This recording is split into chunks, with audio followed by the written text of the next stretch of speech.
السلام علیکم ویورز، کیا حال ہے آپ کے؟ میں ناز شاہ آپ کے ساتھ ہوں۔ آج میں آپ کے ساتھ شیئر کروں گی کہ حضرت خباب بن الارت کو کیسے جلایا جاتا جب وہ اسلام لے آئے، اور کیسی کیسی تکالیف سے ان کو گزارا جاتا تھا۔ ایمان لانے کے والے جن لوگوں پر ظلم ڈھائے گئے ان میں سے ایک حضرت خباب بن الارت بھی ہیں۔ کافروں نے انہیں اسلام سے پھیرنے کی بہت کوششیں کی مگر وہ ثابت قدم رہے۔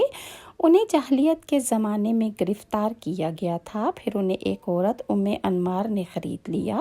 یہ ایک لوہار کا کام کرتے تھے۔ نبی کریم صلی اللہ علیہ وآلہ وسلم ان کی دلجوئی فرماتے تھے، ان کے پاس تشریف لے جایا کرتے تھے۔ جب یہ مسلمان ہو گئے اور انمار کو یہ بات معلوم ہوئی تو اس نے انہیں بہت زیادہ خوفناک سزائیں دی۔